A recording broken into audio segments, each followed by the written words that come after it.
देव दीपावली का दिन हो, 7 पुष्प, कितने फूल? 7 पुष्प।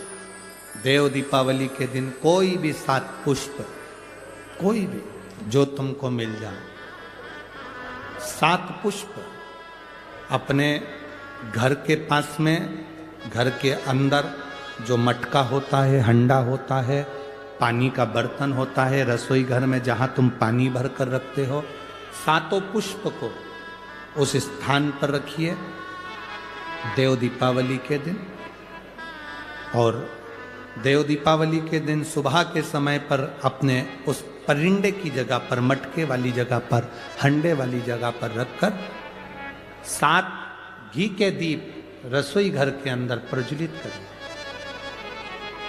7 दीप की पूजन करिए और पूजन कर कर वो 7 पुष्प जब दीप ठंडे हो जाएं, पूर्ण तरह से आनंद के साथ सुबह के समय जब आप पूजन कर लें, उन 7 पुष्प को दिन भर में से कभी भी देवाधिदेव महादेव के दरवाजे पर, शिव के दरवाजे से मतलब है शंकर के ऊपर, अगर शिव के मंदिर नहीं जा सकते तो बेलपत्री के नीचे, बेलपत्री के नीचे भी नहीं जा सकते तो पवित्र नदी के तट पर, या पीपल के वृक्ष के नीचे, या आंवले के वृक्ष के नीचे वो 7 पुष्प को अपनी कामना कर कर लक्ष्मी प्राप्ति के लिए कुछ देर रख दें।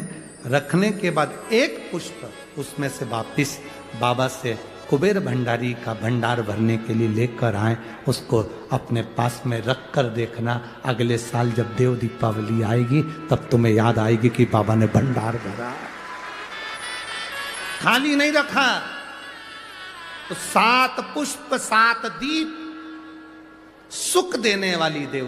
कार्तिक का महीना दामोदर मास है, गोदावरी का तट है, त्र्यंबकेश्वर बाबा की साक्षी है, सप्तश्रृंगी माता कपालेश्वर महादेव भगवान राम की साक्षी में कथा सुन रहे हो, सहज नहीं हो सकता।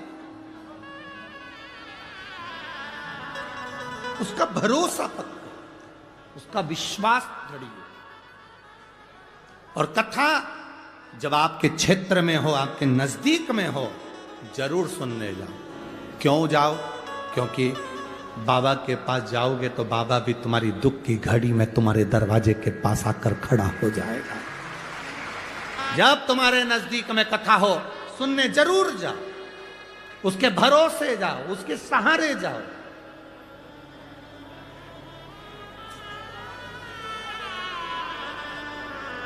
शिव कथा कह रहे, का वध किसने किया था?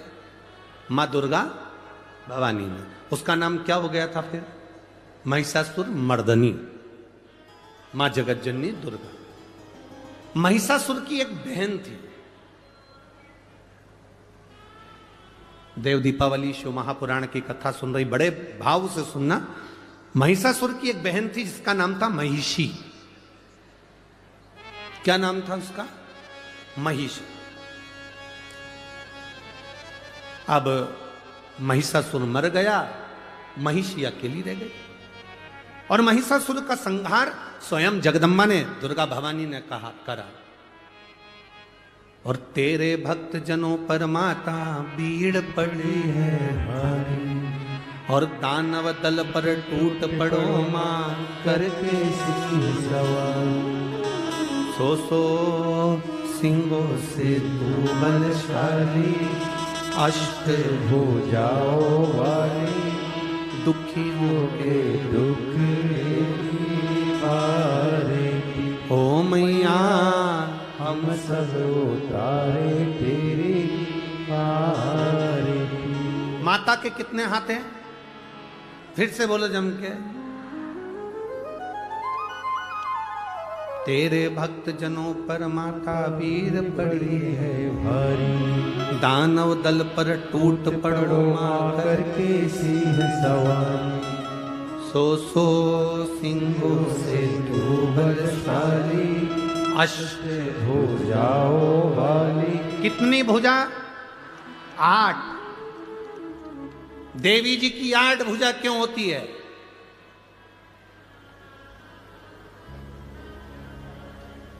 भगवान शंकर की 4 भुजा, भगवान नारायण की 4 भुजा, द्वारकाधीश की 4 भुजा, तिरुपति बालाजी की 4 भुजा,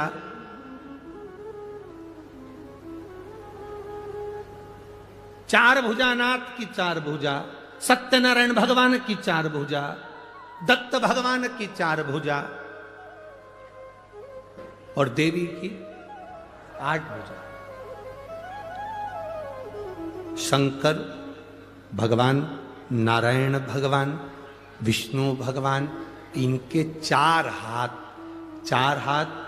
4 बेटों को अपनी उंगली पकड़कर चलना सिखाते हैं। 4 बेटे कौन से? ब्राह्मण, क्षत्रिय, वैश्य और शूद्र। ये 4 बेटों को मेरे भगवान ने अपने 4 हाथ से पकड़ कर रखा है। पिता अपने बेटे को एक हाथ से पकड़ता है, पर मां अपने बेटे को एक हाथ से नहीं पकड़ती है, मां अपने बेटे को 2 हाथ से पकड़ती है। इसलिए 4 बेटों को लिए मां ने 8 हाथ लिए। 4 बेटों को संभालने के लिए मां भवानी दुर्गा ने अपने 8 हाथ धारण करे। एक बेटे को 2 हाथ से संभालती है। ब्राह्मण को 2 हाथ से संभाला तो क्षत्रिय को 2 हाथ से संभाला, वैश्य को 2 हाथ से संभाला तो शूद्र को 2 हाथ से संभाला। वो तो भारत का विभाजन करने वाले, सनातन धर्म को तोड़ने वाले ये विधर्मी आज के जमाने में कहते हैं कि ब्राह्मण ऐसा, क्षत्रिय वैसा, वैश्य वैसा, शूद्र वैसा।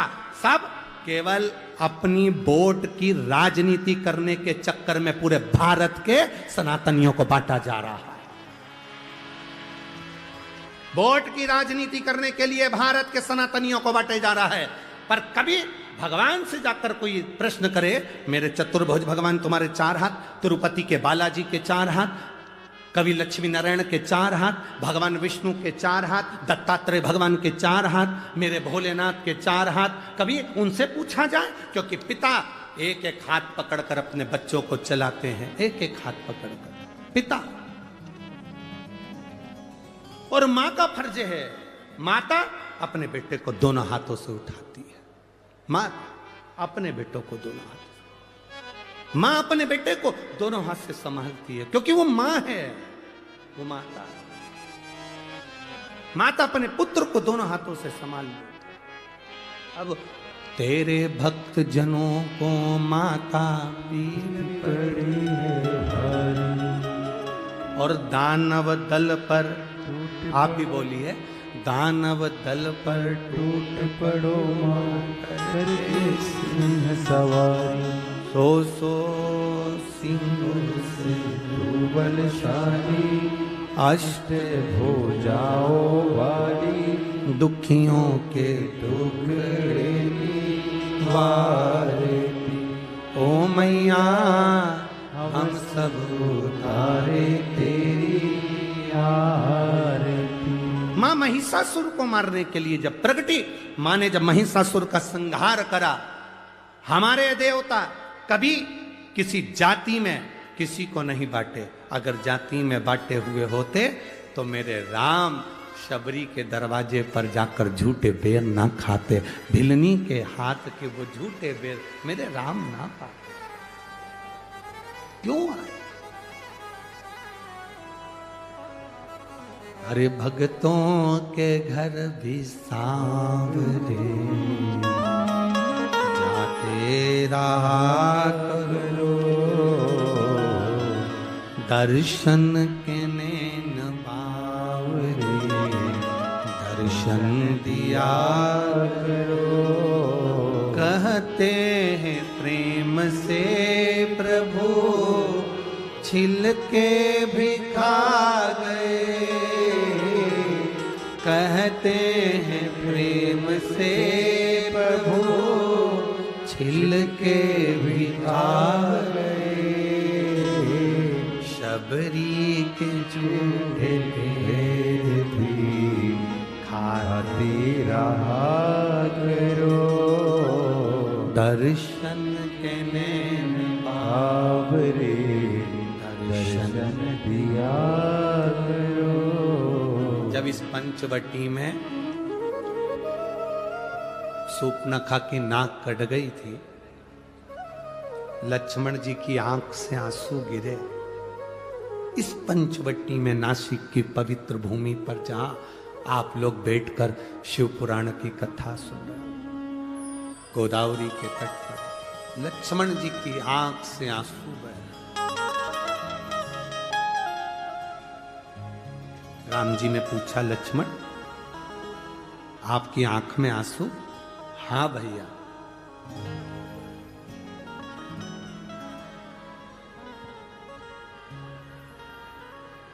क्यों?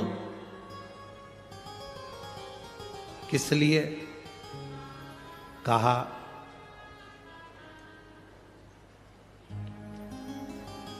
सूर्पनखा कुरूप हो गई, सुंदरता चली गई क्योंकि उसकी नाक चली गई। कुरूप। राम जी कहते हैं, लक्ष्मण जो नास्तिक होता है, जो भगवान को कभी नहीं भजता, कभी दूसरे के दुख को देखकर दुखी नहीं होता, सुख को देखकर सुखी नहीं होता, जो कभी परमार्थ के लिए नहीं जीता, वो एक दिन मरने से पहले कुरूप हो ही जाता है। भगवत भक्ति उसके अंतर्गत नहीं है, भजन का सुख उसके अंतर्गत नहीं। जैसे महिषासुर मरा, महिषासुर की एक बहन थी महिषी। महिषी, उसको मालूम पड़ा मेरा भाई मर गया। अकेली महिषी ने विचार करा, मैं जाऊं तो जाऊं कहां। सारे तीर्थों में महिषी घूम कर आ गई, मैं कहीं बैठकर तप साधना करूंगी, ब्रह्मा जी से वर पाऊंगी। भगवान नारायण की साधना करी, वर नहीं मिला। शिव की आराधना करी, वर नहीं मिला। ब्रह्मा की आराधना करी, वर नहीं मिला। ये गोमती, ये गोदावरी, ये कोई आज की नहीं, पूर्व की है। महिषी को मालूम पड़ा गंगा के तट पर बैठकर करा गया भजन फल देता, तो गंगा के घाट पर जाऊं। गंगा के घाट जाने लगी तो बीच में महिषी ने देखा कि इतना सुंदर उपवन वन, इतना सुंदर वन क्षेत्र, इतनी सुंदर जगह देखकर महिषी यहां उतरी और उतरकर उसने ब्रह्मा जी का तप करना, साधना करना प्रारंभ करी। इस गोदावरी के जल का महत्व इतना है कि गंगा जी के घाट पर कोई तप करे तो 1000 वर्ष तक तप करता है, तब फल मिलता है। और गोदावरी के तट पर बैठकर यदि मात्र 24 घंटे भी भगवान का नाम लेकर पुकार ले तो फल प्राप्त हो जाता है। बोल गोदावरी माता की। वो गोदावरी का तट, अब महिषी को नहीं मालूम था, वो तो सुंदर वन, सुंदर उपवन, सुंदर जगह को देखकर, गोदावरी का तट देखकर महिषी उतर गई।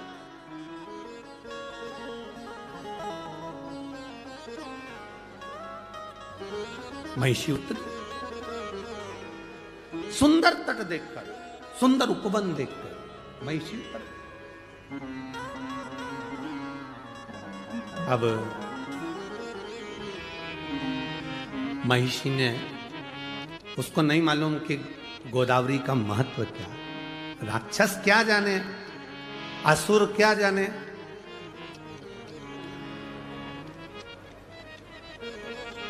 गंगा जी के घाट पर 2 तरह के लोग स्नान करने जाते हैं। एक वो स्नान करने गए तो अपने पूर्वजों को पार लगाते हैं, और दूसरे वो स्नान करने के लिए जो जाते हैं उनका सामान चोरने के लिए आते हैं। बोलो सही है कि गलत है? जैसे ही तुमने कपड़े उतार कर सामान रख कर गंगा में लगाई डुबकी, तुम बोले हर हर गंगे, और उन्होंने कर दो तुम्हें नंगे, ले गए। अब तुम जाके थाने में रिपोर्ट कर रहे, देखो हम ना गोदावरी नहाने आए थे, हम तो गंगा जी नहाने आए थे, हमारा सामान कोई ले गया, मोबाइल ले गया, पर्स ले गया। अब जो गंगा ईमानदारी से नहाने आए थे, 2 तरह के लोग, एक गंगा नहाने आते हैं, एक चुराने आते हैं। नहाने वाला जब गंगा नहा रहा होता है तो देवता भी उसकी 71 पीढ़ी पर फूल बरसाते हैं कि तेरे परिवार वाले ने गंगा नहाकर तुझे पार लगा दिया। और जो गंगा के घाट पर चोरी कर रहा होता है उसकी भी 71 पीढ़ी को यमराज भैंसे की पूंछ से बांध कर रगड़ता है। देख, तेरे खानदान का व्यक्ति को चोरी करने के लिए दूसरी जगह नहीं मिली, गंगा के घाट पर चोरी कर रहा है, उसके बराबर पापी कौन? अरे ओ चोटों, दुनिया में सब जगह चोरी करो, पर जो तीर्थ हैं भारत की भूमि के, उसमें जाकर कभी चोरी मत करो। तुम्हारी 71 पीढ़ी भी तड़पती है, तुम्हारी 71 पीढ़ी भी तड़पती है कि कहां गंगा के घाट पर चोरी करने के लिए गया, कहीं दूसरी जगह नहीं मिली थी। 71 पीढ़ी को भोगना पड़ता है।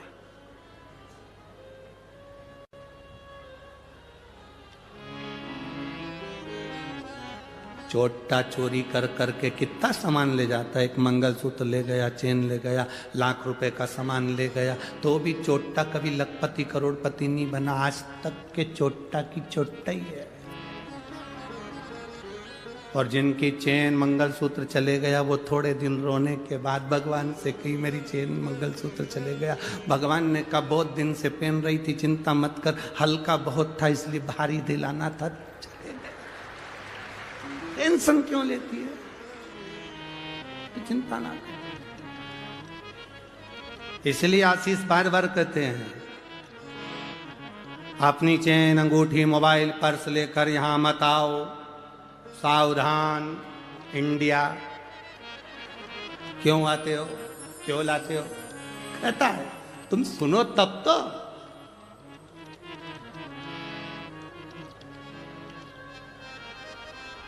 अब महिषी ने सोचा कि मैं कहां जाऊं, उतर गई इस सुंदर उपवन में, सुंदर पंचवटी में उतर गई।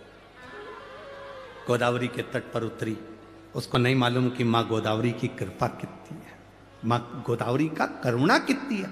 जिसने शास्त्र नहीं पढ़ा, जिसने वेद नहीं पढ़ा, जिसने शास्त्रों का अध्ययन नहीं करा, वो कह सकता है कि शिवलिंग में क्या है, वो कह सकता है कि त्र्यंबक में क्या है, वो कह सकता है कि शंकर होते क्या है, वो कह सकता है गोदावरी का मतलब क्या है, वो कह सकता है सप्तशृंगी माता का मतलब क्या है। जिसने वेद शास्त्र पुराण पढ़े होते हैं वो समझता है कि गोदावरी के तट का महत्व क्या है, कपालेश्वर का महत्व क्या है, राम जी के नाम का महत्व क्या है, त्र्यंबक के नाम का महत्व क्या है। वो जानता है कि शिव महापुराण का महत्व क्या है। महिषी नहीं जानती थी कि मतलब क्या। वो तो बैठ गए। अब उसने सोचा मुझे स्नान करना है, स्नान करूं तो क्या करूं। पहली बार महिषासुर की बहन महिषी गई, उपवन में बैठकर इस पंचवटी में गोदावरी का स्नान करी तो बड़ी सुंदर सी हो गई, सुंदर सी बनकर। अब महिषी का मतलब जानते हो ना तुम? अरे बोलो तो जम के, महिषी मतलब, अरे बोलो तो। महिष का मतलब क्या होता है? भैंसा। और महिषी का मतलब भैंस। अब भैंस ने सोचा कि मैं आई और नहाई, नहाते से सुंदर हो गई, तो भैंस कैसी हुई होगी? Miss India. अब भैंस कैसी होगी?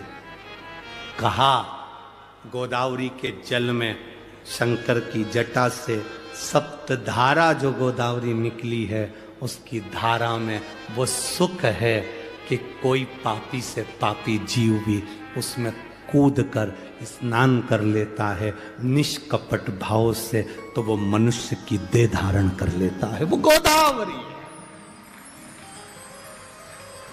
कूदी, महिषी सुंदर स्त्री का रूप ले ली, बैठ गई। उसको स्मरण नहीं आ रहा क्या मैं भैंस से स्त्री बन सकती हूं। कई लोग ऐसे हैं जो भैंस से स्त्री बन गए, पर कई ऐसे हैं, नहीं बोलू,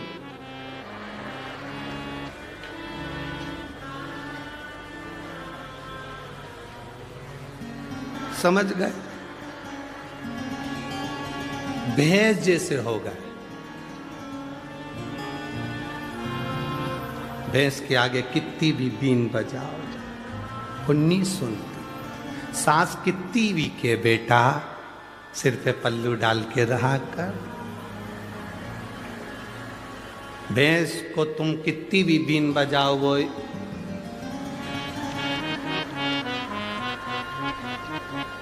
तो कोई कोई ऐसे हैं जो भैंस से स्त्री बन जाते हैं और कोई कोई ऐसे हैं।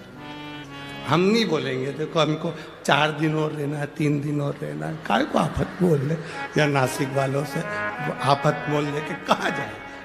तो कोई कोई वो भैंस से स्त्री बन जाए और कोई स्त्री से भी भैंस बन जाए तो बात नहीं है। कितना के उनसे ए बेटा ऐसा कर ले।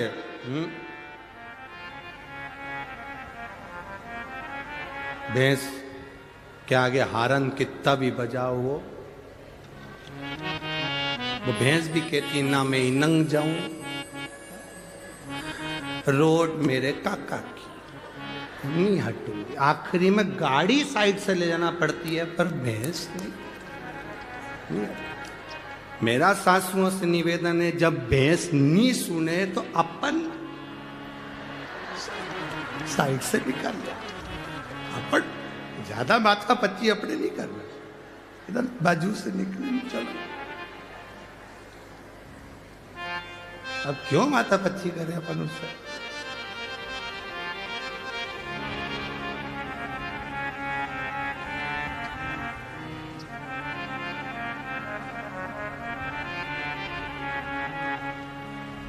देवा ओ महादेवा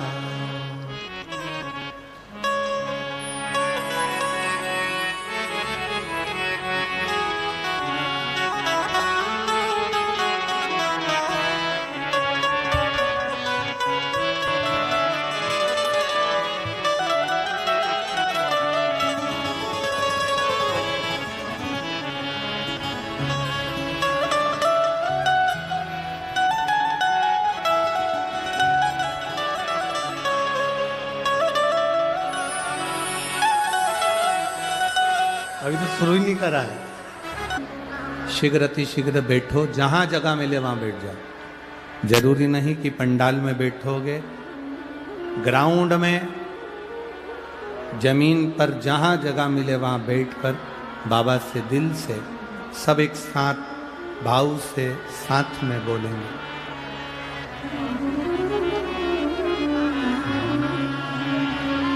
श्री शिवाय नमस्तुभ्यं। श्री शिवाय नमस्तुभ्यं। श्री शिवाय नमस्तुभ्यं। श्री शिवाय नमस्तुभ्यं। श्री शिवाय नमस्तुभ्यं। भोला सब दुख काटो ओ भोला सब दुख काटो शिव शंकर जपो तेरी माला भोले बाबा जपो तेरी माला भोला सब दुख काटो मारा ओ भोला सब दुख काटो मारा। वेश है मंगल मंगलकारी वेश है मंगल मंगलकारी शमशान वासी हमारा शमशान वासी हमारा भोला काटो भारा, ओ भोला सब दुख काटो भारा।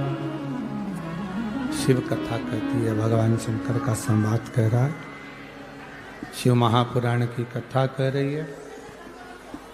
महिषी सुंदर स्त्री का रूप ले लिया। सुंदर स्त्री का जब रूप महिषी को मिल गया तब करा। महिषासुर की बहन थी इसलिए असुर प्रवृत्ति की थी, राक्षस प्रवृत्ति उसके अंदर भरी थी।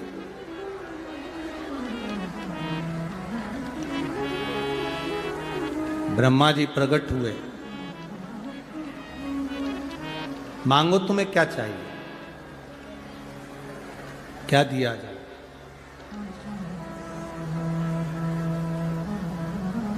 महिषी ने कहा बस मुझे अमर कर दो, मैं मरूं ना, मेरे प्राण ना छूटे। ब्रह्मा जी ने कहा ऐसा तो कभी हो नहीं सकता कि तुम्हारे प्राण नहीं जाएंगे, मरना तो पड़ेगा, प्राण तो जाएंगे। तुम और कुछ मांगना चाहो तो मांग सकते हो।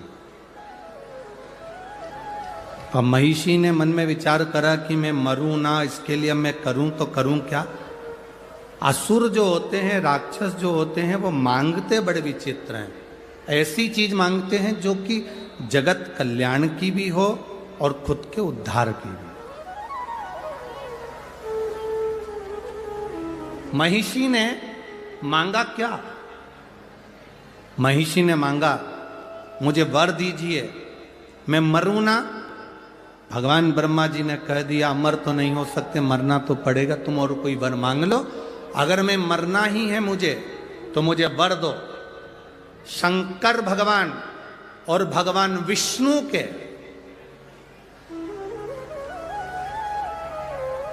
शिव और विष्णु के द्वारा प्रकट उनकी संतान मुझे मारे। अब जरा विचार करिए, तारकासुर ने मांगा था कि शंकर भगवान की संतान मुझे मारे।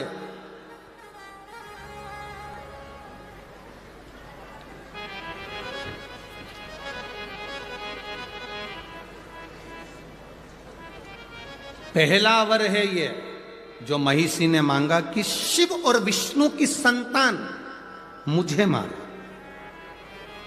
यहां कोई स्त्री या कोई पुरुष दो के संजोग से संतान नहीं मांगी है। यहां जो संतान मांगी वो मांगी है विष्णु और शिव के द्वारा। जो संतान प्रकट हो, जो संतान जन्म ले, वो मुझे मारे। अब ऐसा तो कभी हो ही नहीं सकता। और ब्रह्मा जी ने वर दे दिया, तथास्तु।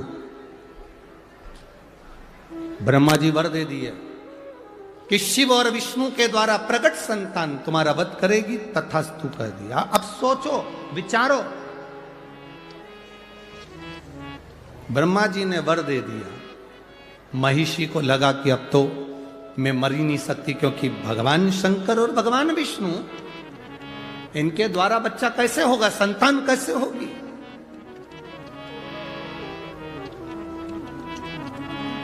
पर महाराज, रचा है सृष्टि को जिस प्रभु ने, वही ये सृष्टि चला रहे। जो पेड़ हमने लगाया पहले, उसी का फल हम अब पा रहे हैं।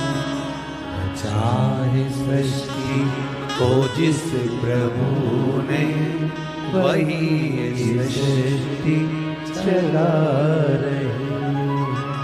शिव कथा कर रही है, भगवान शंकर का संवाद कर रहा है। महिषी ने वर मांगा कि शंकर और विष्णु की संतान मेरा वध करे, जो भूतो ना भविष्यते हो ही नहीं सकता। एक पुरुष और स्त्री की संतान प्रकट होकर मार सकती है, पर दो देवता शिव और विष्णु की संतान कैसे हो? ब्रह्मा जी ने वर दे दिया, तथास्तु। सृष्टि की रचना करने वाले ब्रह्मा जी अब वर तो दे बैठे, अब विचार में पड़ गए कि वर महिषी को दे दिया कि शंकर और विष्णु की संतान इस महिषी को मारेगी, करें तो करें क्या?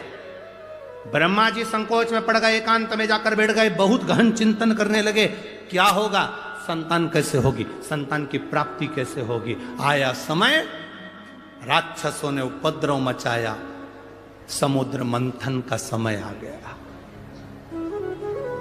और रचा है सृष्टि को जिस प्रभु ने, वही ये सृष्टि चला रही। बस आ गया समय, मंथन का समय आया। देवता असुरों के बीच में साझा हुआ, अमृत निकलेगा, पाएंगे। मंथन के समय पर सब कुछ निकला, विष भी निकला, रतन माणिक मोती औषधि सब निकले, बाद में अमृत निकला। अमृत असुर लेकर चले गए, तब भगवान नारायण मोहिनी स्वरूप धारण कर लिए। कौन सा स्वरूप रखा भगवान विष्णु ने? मोहिनी स्वरूप। महिषी ने वर क्या मांगा था? भगवान नारायण और शिव के द्वारा प्रकट संतान मेरा वध करे।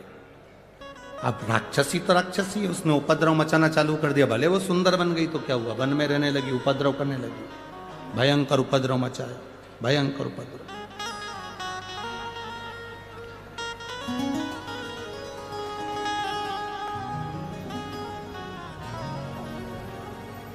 भयंकर उपद्रव। और जब उपद्रव करना प्रारंभ करा,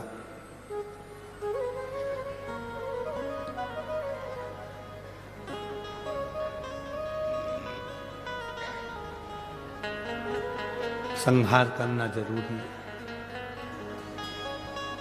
लोग कहते हैं समुद्र का मंथन अमृत की प्राप्ति के लिए किया था। बहुत ध्यान से सुनना। दुनिया के लोग कहते हैं समुद्र का मंथन अमृत की प्राप्ति के लिए किया था। शिव महापुराण की कथा, स्कंद पुराण, देवी यहाँ सुंदर देव दीपावली शिव महापुराण की कथा कहती है अमृत की प्राप्ति के लिए मंथन नहीं किया था। उस महिषासुर की बहन महिषी ने वर मांगा था, शंकर और विष्णु की संतान से मरूं, उस संतान को जन्म देने के लिए ये समुद्र मंथन करा गया था। ये मंथन का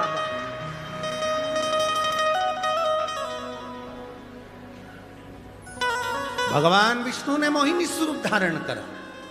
मोहिनी स्वरूप बनाया तो बड़ा सुंदर स्वरूप स्त्री का भगवान नारायण बनाकर राक्षसों के पास गए, अमृत का कलश लिया। मैं देवताओं को मदिरा पिला दूंगी, तुमको अमृत पिला दूंगी, ऐसी बात कर कर देवताओं और राक्षस को बिठा दिया। देवताओं को अमृत पिला दिया, राक्षसों को समुद्र का फैन, समुद्र का जल पिला दिया। उनका जो स्वरूप था उसका गुणगान पूरे ब्रह्मांड में हो रहा था। शंकर जी को मालूम पड़ा कि भगवान नारायण ने स्त्री का स्वरूप लिया है। शिव जी को कहा गया, आपने भगवान नारायण के मोहिनी स्वरूप का दर्शन नहीं किया? नहीं।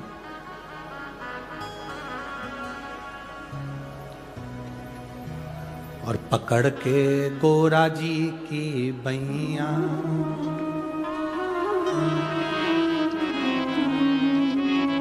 मोहिनी दर्शन चलो मेरे सैया, पकड़ के गौरा जी की बैया मोहिनी दर्शन चलो मेरे सैया।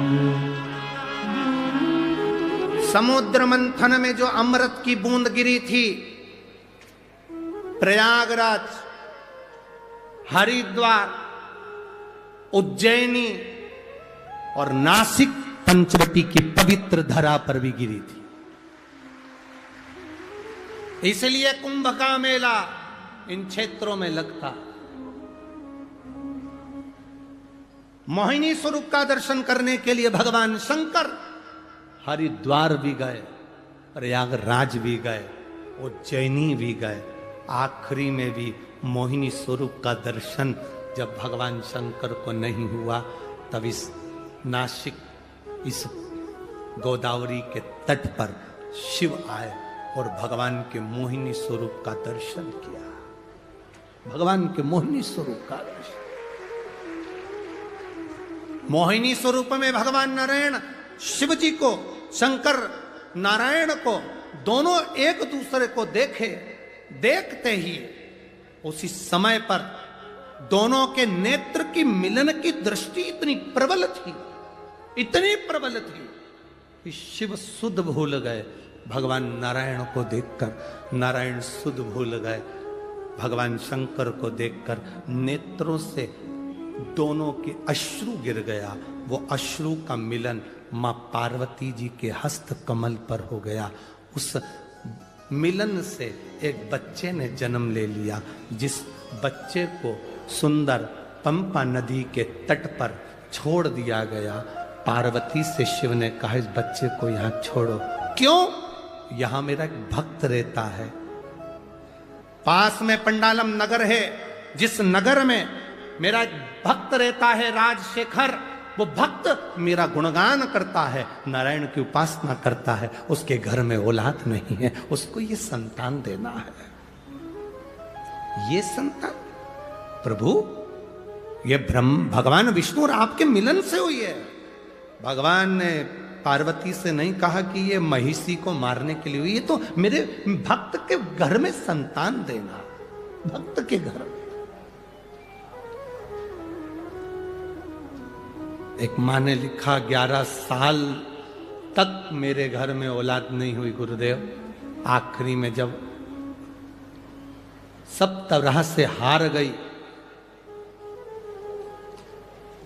जब सब तरह से हार गई, तब किसी ने कहा कि एक बार सफेद आंकड़े की जड़ का प्रयोग करो, संतान जरूर हो। तब मेरे बाबा ने मुझे औलाद दी। एक पत्र और आया है, एक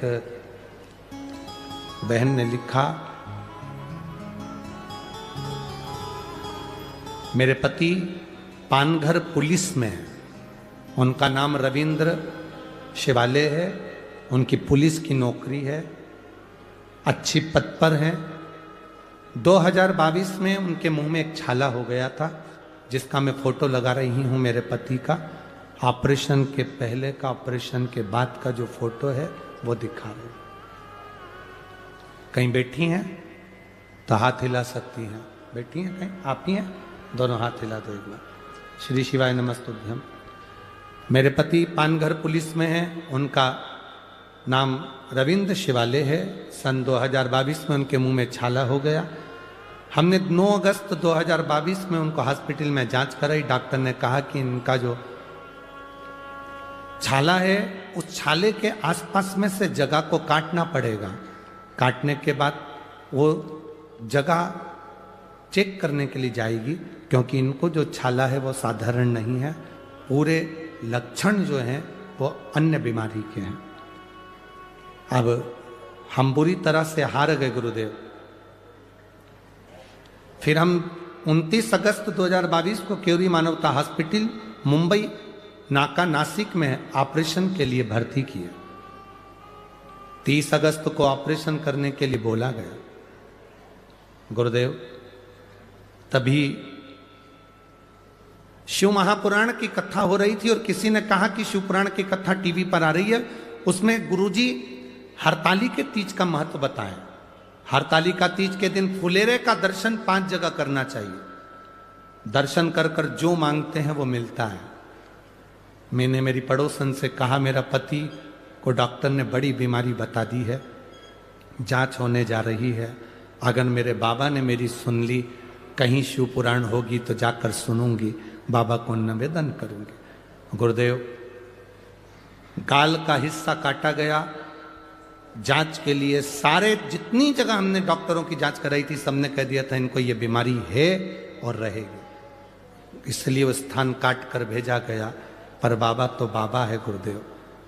जो जांच आई उसमें कैंसर बीमारी नहीं आई, मेरे बाबा ने मुझे बचा लिया। शिव तत्व है। ओ घड़ी शंभो शंकर। ठीक है बाबू, शिव कृपा बनी रहे। एक बार हाथ हिलाकर हर हर महादेव। शिव तत्व इसी को कहते हैं। एक भक्ति, एक भरोसा, एक विश्वास, एक दृढ़ता जीवन का सुख देते, जीवन का आनंद देते। अरे तेरी कृपा बिना न हिले एक लेते हैं श्वास, कृपा से तनो तनु हे गंगधार मुक्ति द्वार ओमकार तू आयो शरण तिहारी शंभो तार तार तू। अब पार्वती जी उस बालक को लेकर चली। पंपा नदी के तट पर बालक को सुला दिया। राजशेखर उस नगर का राजा निकलकर जा रहा था जिसके घर में संतान नहीं थी। देने वाला जब देता है तो छप्पर फाड़ कर देता है। संतान, उसने देखा कि एक बालक रो रहा है, बालक को उठा लिया। बालक को उठाया, अपने घर लेकर गया। धर्म पत्नी से कहा, औलाद नहीं, पर मुझे ये बालक मिला है, बड़ा तेजवीर लगता है, बड़ा सुंदर लगता है, ले आओ इसको पालन करो। रानी ने उसका पालन पोषण करा।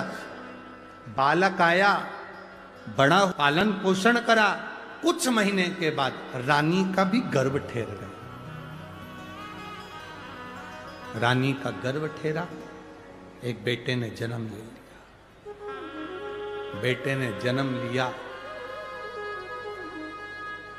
रानी की दासी ने रानी से कहा, राजा का प्रेम, जो बेटा पंपा नदी के तट पर मिला है, राजा का पूरा प्रेम उस बच्चे के प्रति है। हमें लगता है तेरा बेटा सिंहासन पर नहीं बैठ सकता, बैठेगा तो वही बैठेगा। ना जाने किसकी औलाद, ना जाने किसकी संतान, राज सिंहासन पर वो बेटा बैठेगा। वो बेटा राज सिंहासन पर बैठेगा। रानी को बड़ा लगा। आज रानी मन में वियोग कर कर उसने सोच लिया, इससे तो प्राण त्याग दूं तो अच्छा। रानी अपने बच्चे को लेकर जंगल में चली गई। वन में जैसे ही गई, वन में जाते से ही इसको वो सुंदर स्त्री जो गोदावरी के तट से वर लेकर गई थी, शंकर और भगवान विष्णु के संतान मेरा वध करेगी, उस रानी को वो स्त्री मिल गई। क्या नाम था उसका? महिषी। महिषी ने कहा, तुम कौन हो? कहा, मैं राजा चंद्रशेखर की धर्म पत्नी, मैं राजशेखर की पत्नी। राजशेखर की? हाँ, मैं राजशेखर की पत्नी। तुम कहां जा रही हो? प्राणों को त्यागने, इतने छोटे से बच्चे को लेकर? हाँ, इसको भी। क्यों? मेरा बेटा राज सिंहासन पर नहीं बैठ सकता। क्यों, क्या हुआ? मेरे पति को एक बालक मिला था, उस बालक को लिया या पाल पोस के बड़ा करा, और मेरा बेटा सिंहासन पर नहीं बैठ सकता क्योंकि मेरे पति का प्रेम उस बालक के प्रति है। महिषी ने कहा, क्यों घबराती है? तू घर जा, घर जाकर बीमार होने का नाटक करना। अपने बेटे से कहना कि मुझे शेरनी का दूध ला कर दे। शेरनी के दूध में, बाघिन के दूध में दवाई डालकर लेना है तो मैं ठीक होंगी, नहीं तो मैं मर जाऊंगी। बाघिन के दूध में? हाँ, तेरा बेटा बाघिन का दूध लेने के लिए आएगा, शेर उसको खा जाएगा। अगर शेर नहीं खाएगा तो मैं उसको खा जाऊंगी और मार दूंगी। तो क्यों चिंता करती है? जा घर। महिषी ने बुद्धि में रानी के भर दिया। रानी घर चली गई, बीमार होने का नाटक कर लिया। बीमार होने का नाटक करा। रानी जैसे बीमार होने का नाटक करी तो अपने बेटे को बुलाया। कौन से बेटे को? जिसको उसने पाल पोस कर बड़ा करा था, जो पंपा नदी के तट पर मिला था, जिसका नाम राजशेखर ने अयप्पा रखा था। क्या नाम रखा था? जम के बोलो जरा। अयप्पा। जिसका नाम राजशेखर ने अयप्पा रखा था, बुलाया, आवाज लगा। आवाज लगाकर रानी ने आवाज लगाई, अय्यप्पा, स्वामी अय्यप्पा। जो आवाज लगाई, अय्यप्पा दौड़ कर आया। मां, मां, क्या बात है? मां तुरंत कहती है, मेरे को दवाई लेना है और बाघिन का दूध चाहिए, शेरनी का दूध। अगर वो नहीं मिला तो मैं मर जाऊंगी। पिता ने कहा, पति बोले अपनी रानी से, राजा बोला रानी से, किसको बोल रही है शेरनी का दूध लाने को? बाघिन का दूध लाने के लिए? छोटा सा बच्चा है अय्यप्पा, या अय्यप्पा छोटा सा है और तो बाघिन का दूध लाने को बोल रही, शेरनी का दूध? इतने में तो बच्चे ने अपने पिताजी से कहा, राजा राजशेखर से कहा, चिंता मत करो पिताजी, मैं दूध लेकर आता हूं। राजशेखर के पास में से अय्यप्पा स्वामी दौड़ पड़े और अय्यप्पा दौड़ते दौड़ते दौड़ते दौड़ते जंगल में पहुंच गए। जंगल में पहुंचे तो शेरनी को जो देखा, देखकर शेरनी खाने के लिए दौड़ी, पर अय्यप्पा स्वामी बच गए। तो महिषी ने सोचा, मैं इसको मार देती हूं, मेरी सहेली का काम बन जाए। महिषी ने अय्यप्पा स्वामी को मारने के लिए प्रयास करा। भगवान अय्यप्पा स्वामी ने उसी समय महिषी को पकड़कर संहार कर दिया। संहार करा। अपनी मां के लिए अगर शेरनी का दूध लेकर जाऊंगा तो पात्र नहीं लाया, किस बर्तन में लेकर जाऊंगा?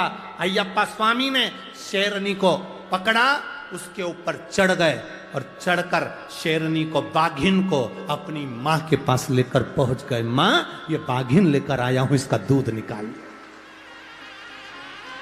ये शेरनी लेकर आया हूं, ये बाघिन लेकर आया हूं, इसका दूध निकाल मां। और इसका दूध निकाल कर तो दवाई में पी ले। मां ने आंख में से आंसू बहाए। पिता राजशेखर की आंख से आंसू निकलने लगे। ये मेरा बेटा कोई साधारण नहीं है, जरूर कोई बात है। जिस शेरनी पर चढ़कर अय्यप्पा आया था, उस शेरनी से स्वयं राजशेखर ने पूछ लिया, इसने तुम्हें मारा, तुम कौन हो?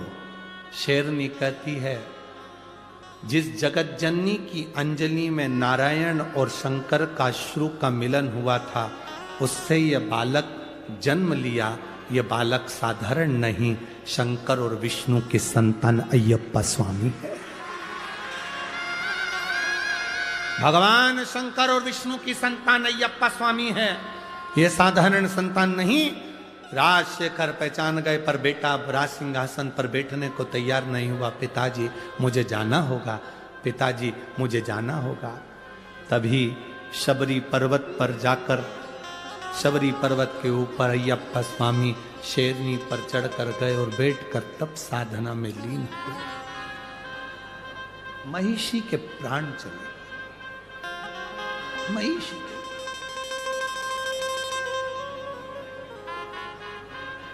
महिषी मरी, देवता आनंद कर, आनंद। महिषी के मरते ही सुख का भान हो गया। जब जब असुरों का संहार हुआ है, जब जब राक्षस मरे हैं, जब जब असुर का संहार हुआ है, इस भारत की भूमि पर दीपावली का त्योहार मना है। जब असुर मरे,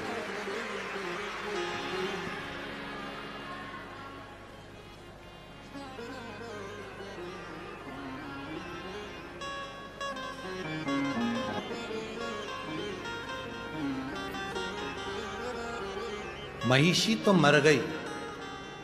गोदावरी के तट का जो फल महिषी ने मांगा था, वो वचन भगवान ने निभा दिया। भगवान नारायण और भगवान शिव की संतान अय्यप्पा स्वामी ने उसको मार दिया। अय्यप्पा स्वामी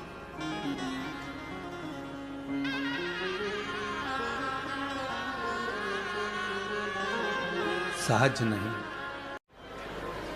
शरीर मानव का मिला है और मिलने के बाद भी अगर हम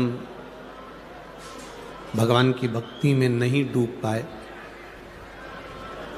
तो हमारा जीवन व्यर्थ है।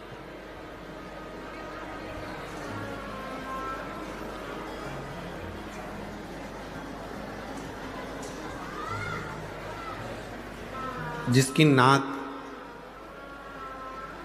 कट गई हो और वो सुनार की दुकान पर जाकर नाक है ही नहीं, पूरी की पूरी नाक ही कट गई,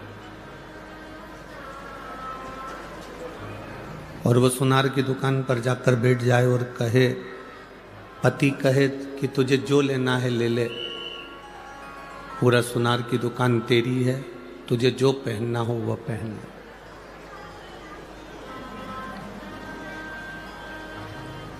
चाहे हार पहन लो, कान में कुंडल पहन लो, सिर पर बिंदा पहन लो, जब शरीर पर नाक ही नहीं है तो श्रृंगार अच्छा लगेगा क्या? जम के बोलो जरा, लगेगा नहीं।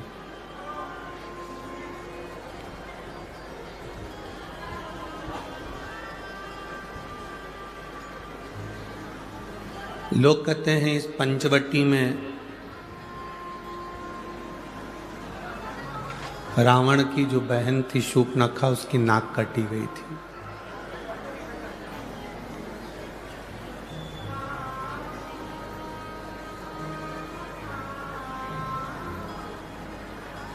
सुनार की दुकान पर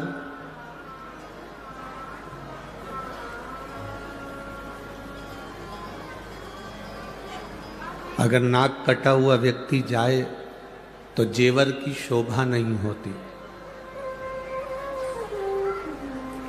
उसमें श्रृंगार की कोई शोभा नहीं है, उसमें आभूषण की कोई शोभा नहीं।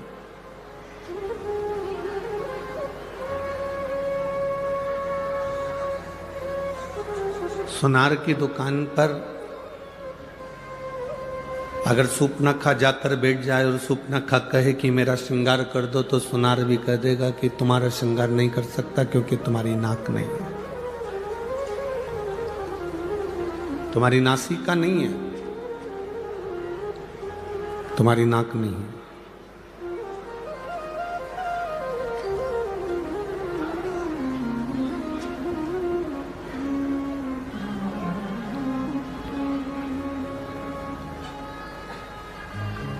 नासिक पंचवटी में भगवान राम ने शूर्पणखा को नहीं रहने दिया था। वो रहती थी, आई पंचवटी में, घूमी, देखा, घूमा, सुंदरता भी देखी और यहीं आसपास में रहा करती थी, पर भगवान ने उसकी नाक काटकर भगा दिया।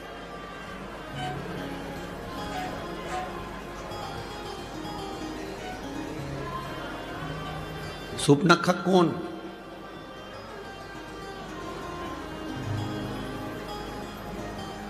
जिसके अंदर भगवान के प्रति प्रेम नहीं हो, जो भगवान को पहचान नहीं सकती हो, जो भगवान का भजन नहीं कर सकती हो, जो स्मरण नहीं कर सकती हो, जो कभी मंत्र का जाप ना करे, जो कभी स्मरण ना करे, जो कभी भगवान की अविरल भक्ति में ना डूबी हो, वो शूर्पणखा को भगवान ने नाक काटा और भगा दिया।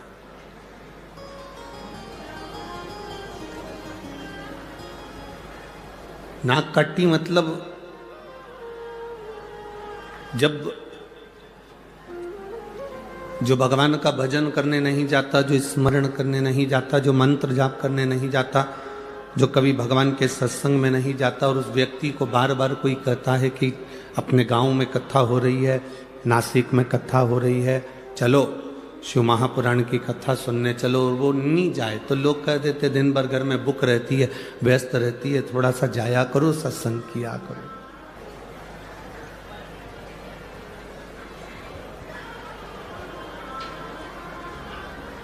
नाक कटे हुए व्यक्ति की सुनार की दुकान पर कोई काम नहीं है।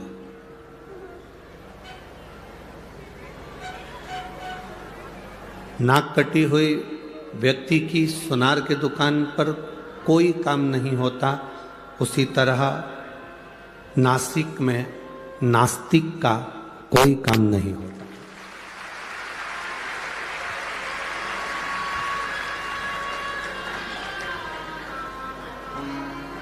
अगर गोदावरी के तट पर आप रह रहे हैं, नासिक की पवित्र भूमि पर आप रह रहे हैं, इस कपालेश्वर महादेव त्र्यंबकेश्वर बाबा की इस पवित्र भूमि पर, इस रज पर आप निवास कर रहे हैं, तो आपका भाव परमात्मा के प्रति होना चाहिए और वो भी शुद्ध होना चाहिए। उसमें दिखावे का कोई काम ना हो आपका, कोई भ्रमित होने का कार्य ना हो आपका। सोमनाथ जी में रहने वाले गुजरात के भाई इतने खुश होते हैं कि हम सोमनाथ जी की धरा पर रह रहे हैं। उज्जैनी में रहने वाले, महाकालेश्वर के पास रहने वाले इतने प्रसन्न होते हैं कि हम उज्जैनी में रह रहे हैं। विश्वनाथ में रहने वाले, काशी में रहने वाले इतने प्रसन्न होते हैं कि हम विश्वनाथ की नगरी में रह रहे हैं। कृष्णेश्वर भीमाशंकर में रहने वाले इतने प्रसन्न होते हैं कि हम कृष्णेश्वर भीमाशंकर की नगरी में रह रहे हैं। नागेश्वर में रहने वाले नागेश्वर को देखकर प्रसन्न होते हैं। केदारेश्वर में रहने वाले केदारेश्वर को देखकर प्रसन्न होते हैं। रामेश्वर में रहने वाले रामेश्वर को देखकर प्रसन्न होते हैं। मल्लिकार्जुन में रहने वाले मल्लिकार्जुन को देखकर प्रसन्न होते हैं। पर 12 ज्योतिर्लिंग में जो प्रसन्नता है उससे 1000 ज्यादा गुना प्रसन्नता त्र्यंबक की भूमि में होना चाहिए, क्योंकि मैं ब्रह्मा विष्णु और महेश तीनों हूं।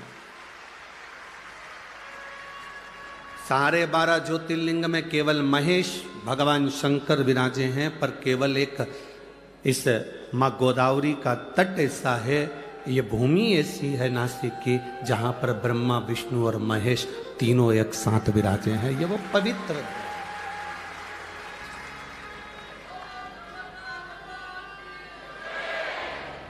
ये वो पवित्र भूमि है जिसमें त्र्यंबकेश्वर बाबा विराजमान,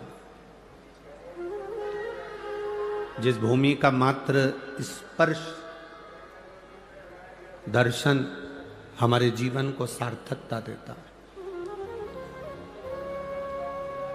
12 ज्योतिर्लिंग का दर्शन करिए, सोमनाथ जाइए, मल्लिकार्जुन जाइए, केदारेश्वर जाइए, रामेश्वरम जाइए, उज्जैनी जाइए, विश्वनाथ जाइए, कृष्णेश्वर भीमाशंकर जाइए। 12 ज्योतिर्लिंग का दर्शन करोगे, प्राण छूटने के बाद में शिव धाम मिलता है, कैलाश मिलता है। माइक बंद करो।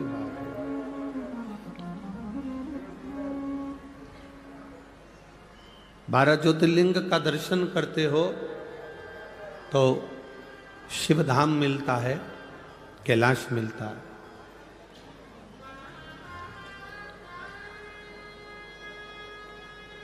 पर 12 ज्योतिर्लिंग का दर्शन करने वाला व्यक्ति सारे ज्योतिर्लिंग का दर्शन करने के बाद जब त्र्यंबकेश्वर की पवित्र भूमि पर आता है और त्र्यंबक बाबा का जब दर्शन करता है, तो उस व्यक्ति को केवल एक कैलाश नहीं मिलता, उसके सामने ऑप्शंस रख दिया जाता है कि आप ब्रह्मलोक में रहना चाहें, चाहे वैकुंठ में रहना चाहें, चाहे कैलाश पर रहना चाहें।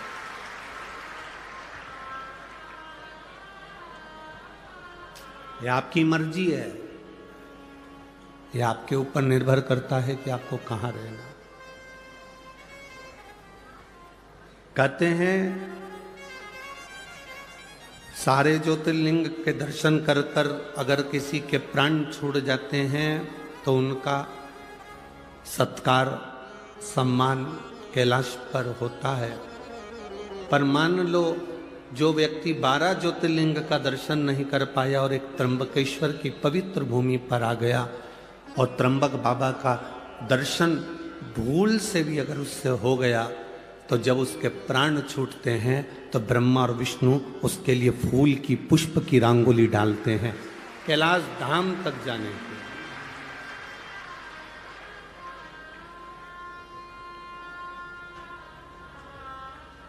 जो नहीं पहचाना उसके लिए हम नहीं कह सकते, पर जो पहचान गया कि त्र्यंबक है क्या, त्र्यंबकेश्वर महादेव का मतलब क्या है, शिवलिंग का सार तत्व क्या।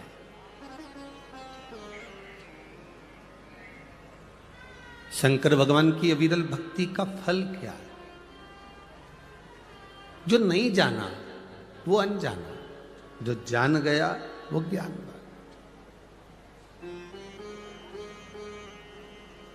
एक गंगा को भागीरथ बाबा लेकर आए थे और एक गंगा को गौतम ऋषि लेकर आए थे।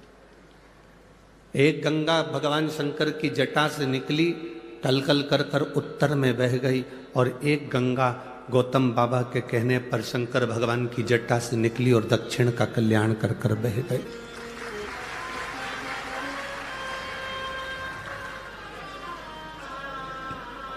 उस गंगा में और इस गंगा में कोई अंतर नहीं है, कोई भेद नहीं। वो गंगा भी भगवान शिव के मस्तक से निकली है और ये गंगा भी भगवान शंकर के मस्तक से निकली।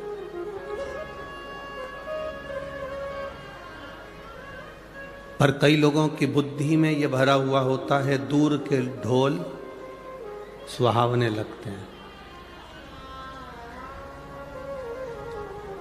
दूर के ढोल सुहावने लगते हैं। और शिव महापुराण की कथा तो एक बात हमेशा कहती आई है, आपके नजदीक में जो शंकर का शिवालय है, आपके नजदीक में जो शंकर का मंदिर है, शिवालय है, शिवलिंग है, आपके जीवन में अगर दुख है, कष्ट है, तकलीफ है, तो पहले अपने घर के नजदीक में जो शिवालय है, शंकर का मंदिर है, पहले जल वहां चढ़ाओ। पहले जल वहां चढ़ाइए। आप में से जितनी माताएं बैठी हैं ना, आप सबके घर में विक्स, बाम, आयोडेक्स, बुखार की छोटी मोटी गोली, पेट दुखे तो इनो का पाउच, अगर एसिडिटी हो रही हो तो पुदीना की गोली, सर्दी हो रही हो तो थोड़ी वो सिनारिस्ट की गोली। बोलो, सबके घर में है कि नहीं? अरे बोलो, जम के बोलो जरा, है ना? पर यदि उस गोली से, उस दवाई से काम नहीं होता तो तुम क्या डायरेक्ट अपने बच्चों को दिखाने या डायरेक्ट अपने पति को या आपको दिखाने के लिए नासिका जाते हो? आते हो क्या? नहीं। पहले कहाँ जाते हो? अपने गांव में, अपने नगर में, अपने शहर में, अपने क्षेत्र में, अपने घर के पास, अपने घर के नज़दीक में जो भी डॉक्टर रहता हो, भले वो छोटा डॉक्टर हो, बड़ा डॉक्टर हो, छोटी सी मेडिकल हो, बड़ी मेडिकल हो, छोटा सा दवाखाना हो, बड़ा दवाखाना हो, तुम जिस गांव में रहते हो, तुम्हारे को अगर तकलीफ होती है तो सबसे पहले प्राथमिक उपचार के लिए नज़दीक के दवाखाने जाते हो। बोलो, सही है कि गलत है? जब नज़दीक के दवाखाने में काम नहीं होता, वहाँ से पट्टा पट्टी बांध दी जाती है और दवाई गोली दे के बोतल लगाकर तुमको बड़े दवाखाना भेज दिया जाता है। समझ रहे हो ना सब? अरे बोलो तो, आ रही है ना समझ में? पहले घर में तुमने बाम लगाया, विक्स लगाया, आइडेक्स लगाया, दवाई ले ली, घर में घर का उपचार नहीं हुआ, तब प्राथमिक उपचार के लिए अपने नज़दीक में गए, नज़दीक के स्वास्थ्य केंद्र पर गए। जब नज़दीक के स्वास्थ्य केंद्र में तुमको देखा करा, पट्टा पट्टी बांध के दवाई मवाई देकर तुम्हें बड़े स्वास्थ्य केंद्र भेज दिया, बड़े हॉस्पिटल भेज दिया। बड़े हॉस्पिटल कब गए हो? बाद में। पहले घर का इलाज करा, फिर अपने मोहल्ले में जो डॉक्टर थे, जो दवाखाना था, उसका इलाज करा, प्राथमिक इलाज करा, फिर बड़े दवाखाने। उसी तरह जब हमारी जिंदगी में थोड़ा सा भी दुख आए, किसी के पास मत जाओ, सबसे पहले अपने घर में जो कंकर शंकर रखा है, अपने घर में जो रुद्राक्ष रखा है, अपने घर में जो शिवलिंग रखा है, उसकी पूजन करो, उसकी आराधना करो। इसके बाद भी अगर दुख ना कट रहा हो तो प्राथमिक केंद्र पर, मतलब अपने घर के नज़दीक में जो शिवालय है, वहाँ 1 लोटा जल चढ़ाना प्रारंभ करो। 3 महीना इंतजार करो कि हम सही हो रहा है कि नहीं हो रहा है। फिर जाकर कहीं मौका मिले तो फिर किसी बड़े शिवालय में जाकर भगवान से प्रार्थना, फिर जाओ।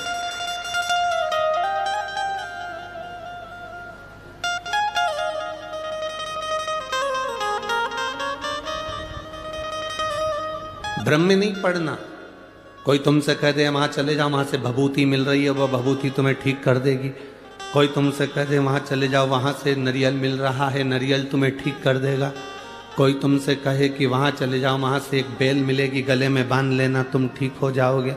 कोई तुमसे कहे तुम वहां चले जाओ, वहां जाकर तुम ठीक हो जाओगे। ना ना,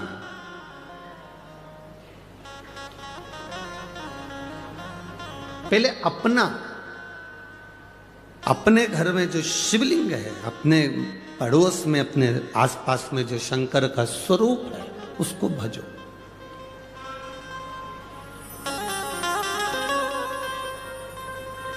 हम शिव महापुराण की कथा में एक बात कहते आए हैं, आज फिर कर रहे हैं।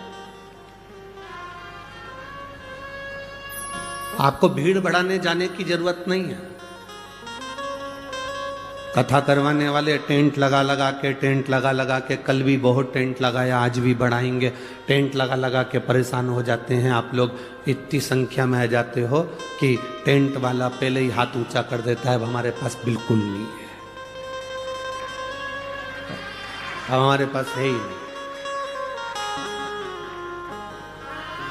हमारा तो निवेदन है, पहले आप घर में टीवी पर जब कथा है आसन लगाकर सुनो, दिल से बाबा से प्रार्थना करो। जिस दिन बाबा आपकी झोली में खुशियां भर दे, उस दिन शिव महापुराण की कथा में जाकर बैठ जाओ, कथा कर।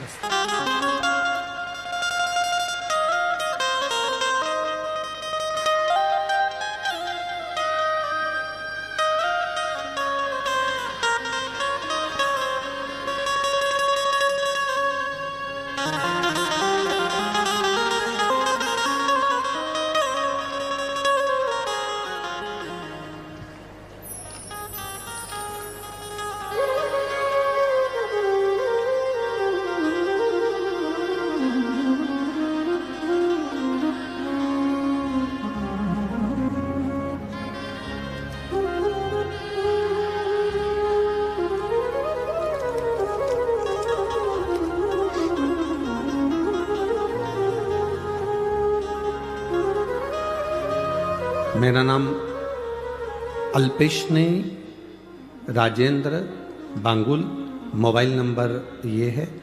मैं वणी गांव से आई हूँ, जिला नासिक, तहसील विंडोरी। विंडोरी सही है? ठीक है। कहीं बैठी हैं? हाथ हिला सकती हैं। अल्पेशनी राजेंद्र बांगुल, मोबाइल नंबर ये है, वणी गांव से आई हूँ। कहीं बैठी हैं? हाथ हिला दो दीदी। ठीक है, दिख गए। एक बार वापिस हाथ हिला दो। श्री शिवाय नमस्तुभ्यम। अब ठीक हैं आप? फिर से एक बार हाथ हिलाओ। ठीक हैं जी। मैं बाबा का क्या वर्णन करूं गुरुदेव।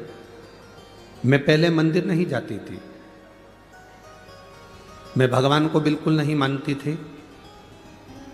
2023 में मेरे बेटे को अचानक कान में पीछे दोनों साइड में गठान हो गई। उस गठान का जब इलाज करवाने के लिए हॉस्पिटल गए तो जांचों में मालूम पड़ा कि इसको बड़ी बीमारी के चांस बनने लगे। इसका ऑपरेशन जरूरी है। ऑपरेशन होने के बाद ये गांठ वापिस जांच के लिए जाएगी। तब हम घबरा गए। हम भगवान के मंदिर नहीं जाते थे, हम भगवान को नहीं मानते थे। जैसे आज के लोग भटक गए थे, वैसे हम भी भटक गए थे। पर हमारी पड़ोसन ने हमसे कहा, पड़ोसन जी ने जो कहा कि शिव मंदिर में जाकर जल चढ़ाकर बच्चे को नंदी के पास बिठाकर कुंदकेश्वर महादेव के नाम से वो जल पिलाओ और उसकी गांठों पर लगाना प्रारंभ करो। चिंता मत करो, रो मती, कोई बड़ी बीमारी नहीं होगी और ऑपरेशन की भी जरूरत नहीं होगी। हम जांच कराकर आ गए। ऑपरेशन की तारीख निकल गई। पशुपतिनाथ का व्रत मैंने जिंदगी में पहली बार करा और भगवान के मंदिर में पहली बार पांव रखा। इतनी बड़ी जिंदगी में पहली बार जब मंदिर गई, बाबा को केवल इतना कहा, बाबा की कानों में 3 गठाने हैं, पर आप संभालेंगे तो सब हो सकता है। मेरी पड़ोसन सीवर वाले महाराज की कथा सुनती है और वो सीवर वाला महाराज कहता है सारी समस्या का हल एक लोटा जल है। आप संभालिएगा बाबा। मेरे बेटे को नंदी के पास बिठाती, शिवजी पर जल चढ़वा कर बिठाकर उसको पानी पिलाती, कुंदकेश्वर महादेव का नाम लेती, गांठों पर लगाती। दूसरी बार जांच कराने के लिए हम जब वापिस पहुंचे तो बाबा की कृपा से तीनों गांठें गल चुकी थी और डॉक्टर ने कहा कोई बड़ी बीमारी नहीं, शिव तत्व है। दोनों हाथ हिला तो बहने के बाद हर हर महादेव। बैठी है, बाबा की कृपा, बैठी। शिव तत्व इसी को कहा। अगर हमारा भरोसा प्रबल नहीं हुआ, हमारा विश्वास प्रबल नहीं हुआ। ये पत्र में उन्होंने एक लाइन बड़ी अच्छी लिखी है, हम तो बाबा के भरोसे चलते हैं, डमरू वाले के भरोसे चलते हैं। नीचे लाइन लिखी है, आप कहते हो ना कि टीवी के सामने बैठकर मांगा जाता है। मैंने जो मांगा मेरे बाबा ने वो मुझे दिया है। जो मांगा, आज पहली बार मैं कथा पंडाल में आई हूं और बाबा को धन्यवाद देने के लिए आई। शिव तत्व है।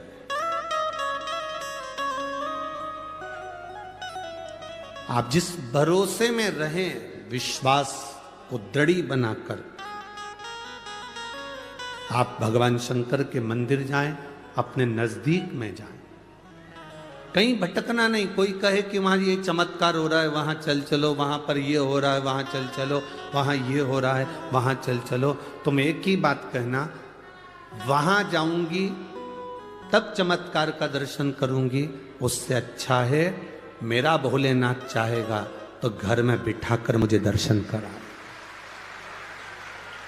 भटकना नहीं, भ्रमित मत होना, भरमाना नहीं।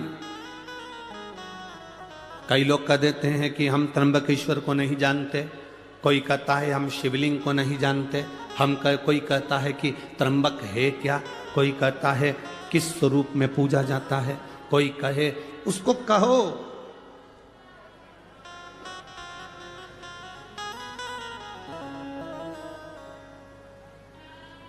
जो माता का दूध पीकर पैदा होता है, जो माता का दूध पीकर बड़ा होता है, वो कभी महादेव पर उंगली नहीं उठाता। जो बोतल का दूध पीकर पैदा होता है वो महादेव पर उंगली उठाता है। सनातन धर्म पर, इस राष्ट्र पर उंगली उठाने वाला वही व्यक्ति होता है जो थैली का और डब्बे का और बोतल का दूध पीकर बड़ा होता है। जो मां का दूध पिया होता है वो कभी उंगली नहीं उठाता। भारत की एक एक माता संस्कार की जननी है। जो अनसुईया मैया ब्रह्मा विष्णु महेश को बच्चा बना देती है, जो मां जानकी लंका की उस रावण की उस अशोक वाटिका में बैठकर भी एक घास के तिनके को हाथ में तोड़कर अपनी रक्षा कर लेती है।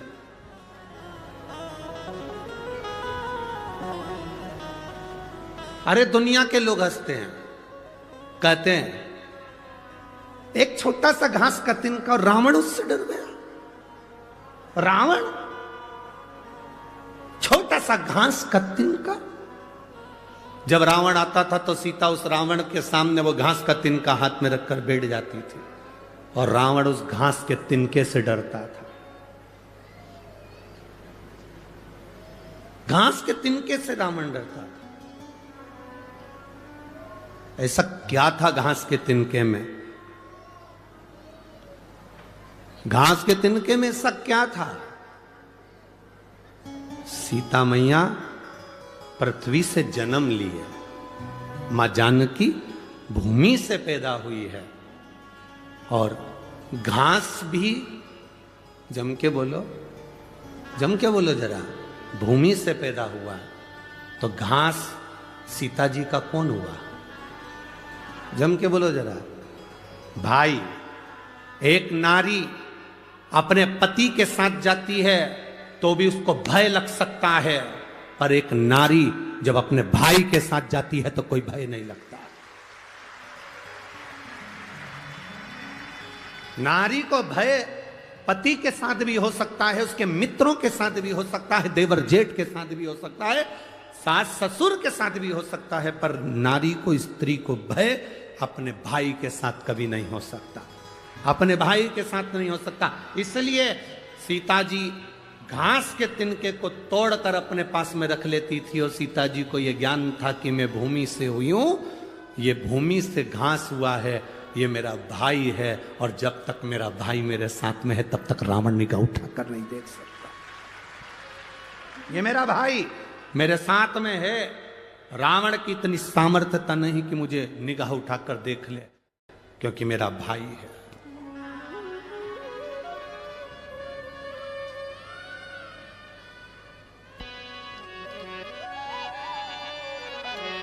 महाराष्ट्र की इस पवित्र भूमि पर,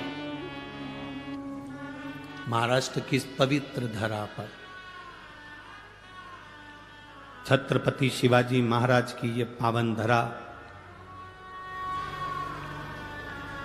बाला साहेब ठाकरे जी की यह पवित्र भूमि, जिस पर विधर्मी केवल बाला साहब ठाकरे एक बार निकलकर चले जाते थे तो विधर्मियों ने अपने अपने कमरे छोड़कर बाहर भाग जाते थे। आज उस भूमि पर जरा विचार करिए, हम असुरक्षित कैसे नजर आए।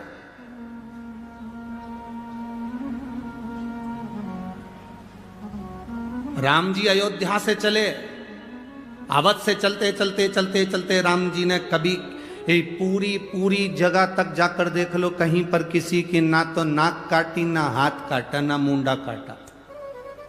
यहां आकर मेरे राम जी ने सोप ना खा की नाक काट कर कहा कि तेरा मन भगवत भजन में नहीं लग रहा और तू कहीं ना कहीं विधर्म की ओर आगे बढ़ रही है, और तेरा अंत होगा तब पूरा अधर्मियों का अंत हो जाएगा।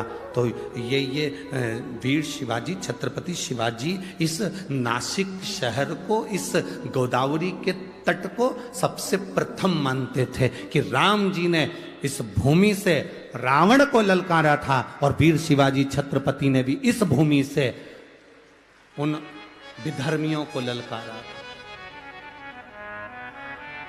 पवित्र धरा, यह पवित्र भूमि है, जिस भूमि का आनंद हमारे जीवन का एक सुख देता है।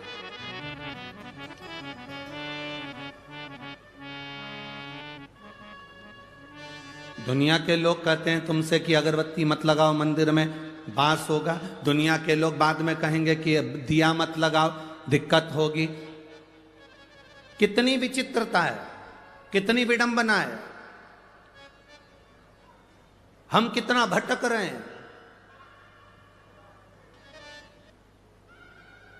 भगवान की भक्ति से हम दूर होते चले जा रहे हैं।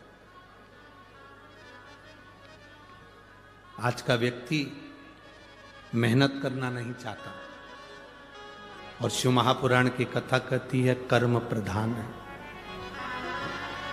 शिव पुराण की कथा कहती है कर्म पूरा करो। इस व्यासपीठ पर बैठकर आज तक हमने ये बात नहीं कही होगी आपसे कि आप हमारे पास में आके बैठना, हम तुमको कहीं से गड़ा हुआ धन निकाल कर दे देंगे, या आप हमारे पास आना हम तुमको रोग मुक्त कर देंगे, हमारे पास आना तुम्हारा दुख मिट जाएगा। ये कभी आज तक नहीं कहा इस व्यासपीठ से, क्योंकि हमको अगर दुख आता है तो हम भी महादेव की शरण जाते हैं। आपको भी दुख आए तो महादेव की शरण जाए। राम जी की जिंदगी में दुख आया, वो महादेव की शरण में गए। भगवान कृष्ण की जिंदगी में दुख आया तो महादेव की शरण में गए। 16,108 रानियां भगवान कृष्ण की थी और एक भी संतान नहीं थी। तब गर्गाचार्य बाबा से कहकर शिवलिंग का पूजन करा, एक एक रानी के साथ 11-11 दिन तक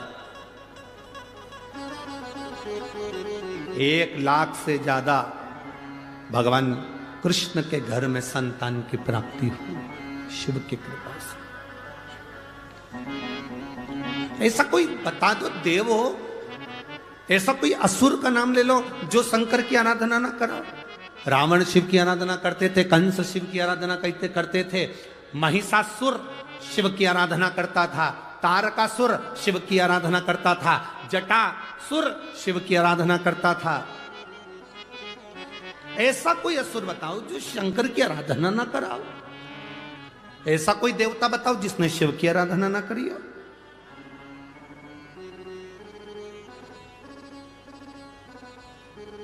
तुम सोमवार का व्रत करो ना करो, तुम मंगलवार का व्रत करो ना, तुम जिस व्रत को कर रहे हो, अगर लक्ष्मी जी की पूजन कर रहे हो, शुक्रवार का व्रत कर रहे हो, तुम कृष्ण भगवान की पूजन कर रहे हो, तुम राम भगवान की पूजन कर रहे हो, तुम देवी जी की पूजन कर रहे हो, तुम दत्त की पूजन कर रहे हो, तुम हरिविठ्ठल की पूजन कर रहे हो, तुम पांडुरंगा की पूजन कर रहे हो, तुम गोदावरी की पूजन कर रहे हो, तुम गंगा की पूजन कर रहे हो, तुम गौमाता की पूजन कर रहे हो, तुम वृक्ष लता पत्र की पूजन कर रहे हो, तुम संसार में किसी की भी पूजन करो, पूजन का फल जब दिया जाता है तो उस लिस्ट को, उस फाइल को पहले देवाधिदेव महादेव के पास भेजा जाता है और महादेव उस फाइल को स्वीकृति देते हैं, तब उस फल को दिया जाए। ऐसा कोई फल नहीं जो भगवान शंकर के बिना आपको मिल जाए। शिव के बिना कोई फल नहीं मिलता, शंकर के बिना फल की प्राप्ति नहीं होती।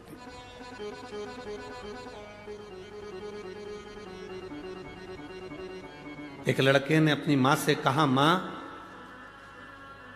तू कह रही थी कि पंडाल में बैठकर कथा सुन लो तो उससे फल प्राप्ति होती है, तो मां ने अपने बेटे से कहा मेहनत भी करना पड़ेगी। सियोर वाला महाराज कहता है अपना कर्म पूरा करना पड़ेगा। एक बेटा लिखा,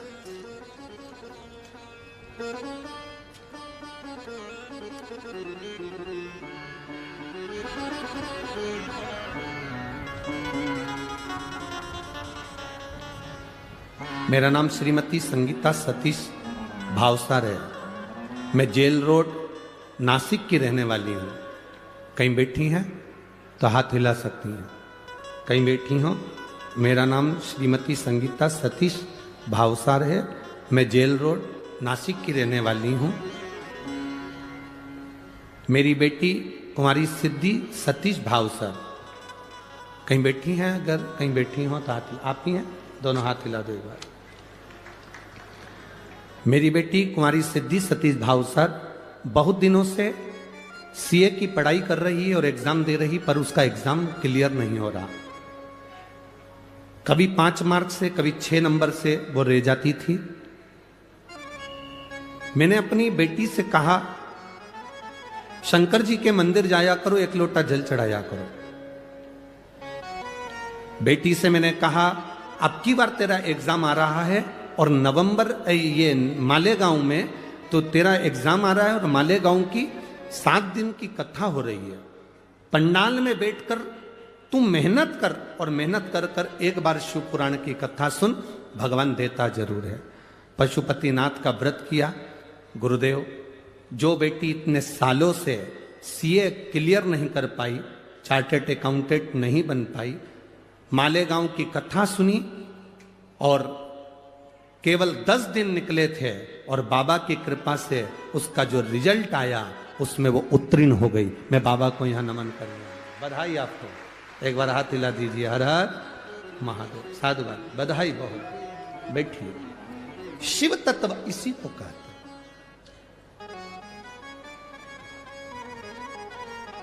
अपनी मेहनत पूर्ण करो, अपने कर्म के प्रति जागरूक रहो। कोई तुमसे कह दे मेरे पास आ जाओ, मैं गड़ा हुआ धन दे दूंगा, कोई तुमसे कहे मेरे पास आ जाओ मैं तुम्हें ये दे दूंगा, कोई कहे ऐसा कर दूंगा कि तुम्हारी जिंदगी में दुख नहीं आएगा, तो विश्वास मत करना कि जिंदगी में दुख नहीं आएगा। पृथ्वी पर आने के बाद तो राम जी के भी जीवन में दुख आया, पृथ्वी पर आने के बाद तो भगवान कृष्ण की जिंदगी में भी दुख आया। पृथ्वी पर आने के बाद जो जन्म लिया उसकी जिंदगी में दुख जरूर आया है, तो ऐसा संसार में कोई नहीं जन्मा जिसको दुख नहीं आएगा। पर इतना जरूर है, राम जी ने शंकर को भजा, दुख कटा। भगवान कृष्ण ने शिव को भजा, दुख कटा। उसी तरह आप और हम भी अगर शंकर को भजेंगे तो दुख जरूर कटेगा, ये निश्चित है, ये पक्का है। दुख कटने का साधन है शिव, दुख कटने का साधन है भगवान शंकर की अविरल भक्ति। ओ भोला सब दुख काटो। जब आप और हम 5 बार श्री शिवाय नमस्तुभ्यम कहकर जब स्तुति गाते हैं तो उसमें कहते हैं, हम ये नहीं कहते कि आपका दुख कौन सा है, आप तो जो दुख है हम हमारे बाबा से प्रार्थना करते हैं, भोला सब दुख काटो। इस स्तुति को करने के लिए जितने लोग आस्था चैनल पर कथा सुनते हैं, जितने लोग टीवी पर कथा सुनते हैं, जितने लोग मोबाइल पर कथा सुनते हैं, जितने पंडाल में कथा सुनते हैं, बाबा से यही मंत्र का जाप करने के लिए और स्तुति करने के लिए आते हैं कि बाबा मेरे जीवन का जो दुख है वो कटे, वो कटे।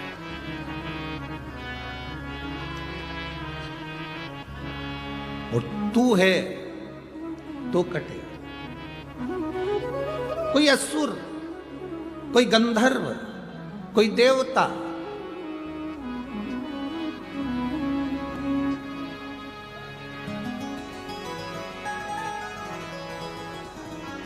भगवान का दरवाजा ना छूटे। मां,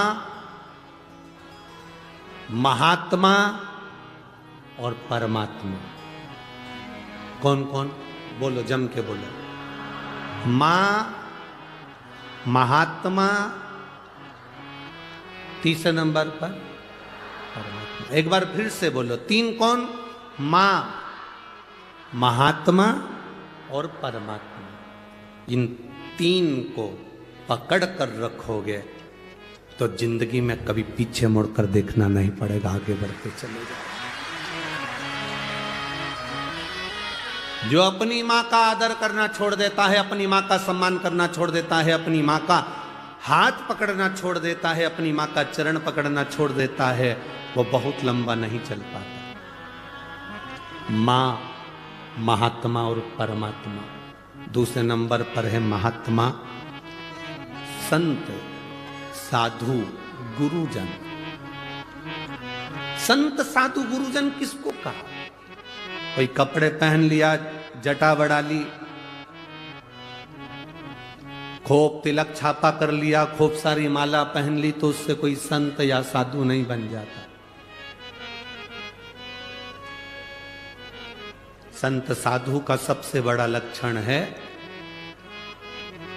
संत साधु का सबसे बड़ा गुण है, जो उसके पास जाता है उसके जैसा नर्म बन जाता है और भगवान की भक्ति में डूब जाता है। संत साधु के पास गए और प्रॉपर्टी की बात कर रहे हो, संत साधु के पास गए और जमीन जायदाद की बात कर रहे हो, संत साधु के पास गए और तुम अन्य अन्य बातों को कर रहे हो, तो उसमें सुख का अनुभव नहीं है।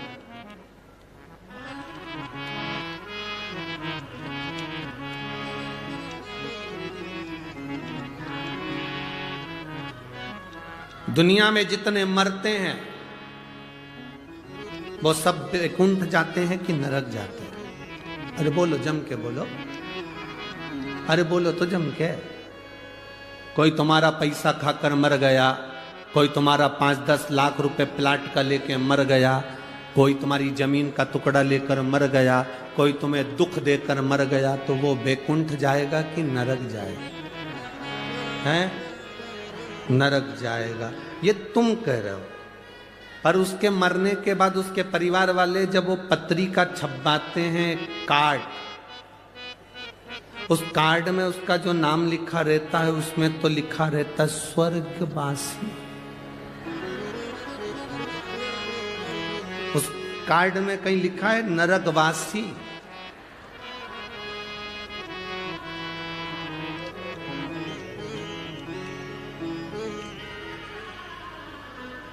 विदेश में कोई मरता है तो कह देते हैं एक्सपायर, डेड बॉडी। पर हमारे यहाँ तो कितना भी पापी से पापी भी मर जाए तो भी उसके नाम के आगे लिखा रहता है स्वर्गवासी। क्यों? क्योंकि वो भारत की भूमि पर जन्मा है, और भारत की भूमि पर जो जन्म लेता है वो नरक कभी नहीं जाता। अच्छा चलो जाने दो, तुम्हें सियोर वाले महाराज की बात पे भरोसा नहीं हो तो एक एक पुराण उठाकर बता दो। हिरण्यकशिपु मरा, प्रहलाद का पिता मरे तो नरक गए कि स्वर्ग गए? बोलो बोलो जन के। रावण मरा तो बैकुंठ गया कि नरक गया? चलो वो भी जाने दो। जिस हिरण को बाण मारा था वो बैकुंठ गया कि नरक गया? भगवान कृष्ण ने कंस को मारा था, वो बैकुंठ गया कि नरक गया? एक एक पुराण को उठाकर देखना। हिरण्यकशिपु मरा, परम धाम गया, लिखा शास्त्रों में। रावण मरा, परम धाम गया। कंस मरा, परम धाम गया। तारकासुर मरा, परम धाम गया। क्योंकि भगवान का जो हाथ का स्पर्श कर कर जाता है, भगवान का नाम लेकर जाता है, उसका दर्शन कर कर जाता है, भारत की भूमि की रज का स्पर्श कर कर जाता है, वो कभी नरक नहीं जाता, वो बैकुंठ ही जाता है।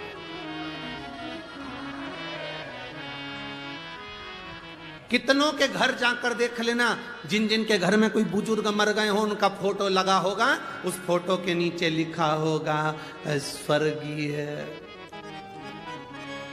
अब उसके नाम के आगे कभी नहीं लिखा नरकीय, उसमें लिखा स्वर्गीय।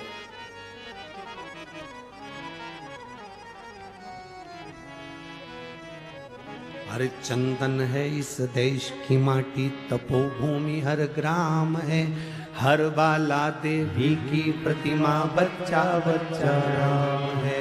जिसके सैनिक समर भूमि पर गाया करते गीता है, उसी माटी के हल्के नीचे खेली करती सीता है। चंदन है इस देश की माटी, तपोभूमि हर ग्राम है, हर बाला देवी की प्रतिमा, बच्चा बच्चा राम। ये भूमि ही कुछ ऐसी है, ये धरा ही कुछ ऐसी है, इतनी पवित्र है ये भूमि, जिसको समझने वाला समझ सकता है। आज के जमाने में बड़े बड़ी गादियों पर लोग बैठ जाते हैं, बड़ी बड़ी पीठ पर लोग बैठ जाते हैं और भेद करते रहते हैं। वो ज्योतिर्लिंग बड़ा है, वो ज्योतिर्लिंग छोटा है, वो शंकर बड़ा है, वो शंकर छोटा है, ये महाराज बड़ा है, वो महाराज छोटा है।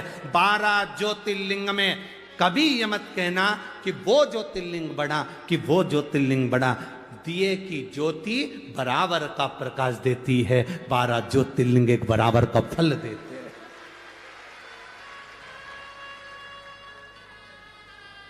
हम भेद कर रहे हैं, हमारी बुद्धि भेद कर रही है।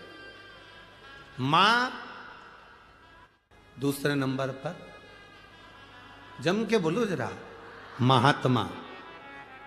जो महात्मा तुमसे प्रॉपर्टी की बात करे, जमीन जायदाद की बात करे, धन दौलत की बात करे, संपदा की बात करे, वो महात्मा नहीं। महात्मा का लक्षण है आप उसके पास बैठे और उसके पास बैठकर अगर कहीं आपके भीतर ये भाव जागृत हो जाए कि सही कहा, शंकर के मंदिर जाना चाहिए, एक लोटा जल चढ़ाना चाहिए, ये प्रयास हर एक महात्मा का होना चाहिए। जगत गुरु शंकराचार्य जी पृथ्वी पर प्रगटे थे, तब उन्होंने शंकर भगवान की पूजा का विधान संपूर्ण विश्व में फैलाया था। जगत गुरु शंकराचार्य जी की 4 पीठ पर जो 4 शंकराचार्य जी विराजमान हैं, जगत गुरु शंकराचार्य जी की 4 पीठ पर जो जगत गुरु शंकराचार्य विराजमान हैं, वो भी आज शंकर भगवान की पूजा अर्चना और विश्व के कल्याण को आगे बढ़ाने का लक्ष्य लेकर चल रहे हैं। और जगत गुरु शंकराचार्य जी के जाने के बाद भोलेनाथ ने कोरोना काल में ये शिव महापुराण को, कहीं मेरे महादेव ने संपूर्ण विश्व में शंकर की भक्ति को जागृत करने के लिए शिव पुराण प्रारंभ कर।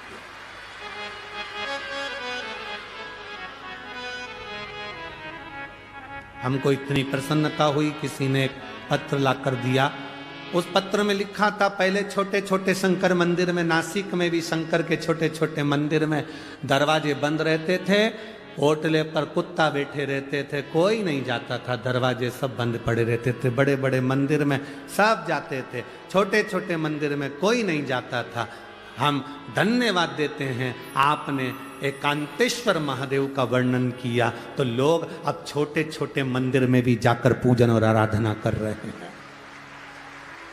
छोटे छोटे मंदिर में भी पूजा आराधना कर रहे हैं। एक एक मंदिर में छोटे से छोटा शिवालय हो चाहे बड़े से बड़ा शिवालय हो, उन शिवालयों का आनंद अपने आप बड़ा है, अपने आप है।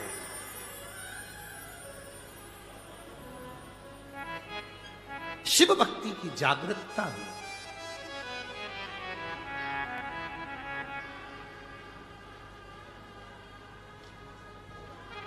और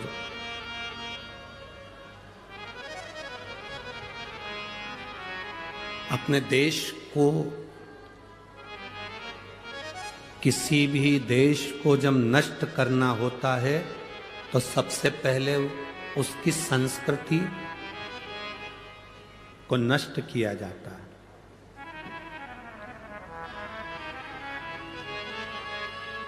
विधर्मी जब किसी राष्ट्र को बर्बाद करते हैं, नष्ट करते हैं, उस पर आक्रमण करते हैं तो सबसे पहले भीतर घात करते हैं, उसकी संस्कृति को, उसकी सभ्यता को, उसके संस्कारों को नष्ट करते हैं, उसके संस्कारों को नष्ट करते हैं, उसकी संस्कृति को नष्ट करते हैं। और आप सबको मैं धन्यवाद देता हूं, शिव महापुराण के माध्यम से आप लोगों ने जो शंकर के मंदिर में जल चढ़ाना प्रारंभ करा, इस भारत की संस्कृति को फिर आगे बढ़ा दिया। अब बर्बाद नहीं हो सकता। राष्ट्र फिर मजबूत हो गया, सनातन धर्म फिर मजबूत हो गया। धर्म की जय हो। अधर्म का प्राणियों में और विश्व का फिर सनातन धर्म मजबूत हुआ है जब आप लोग भगवान के देवालय शिवालय तक जा रहे हैं।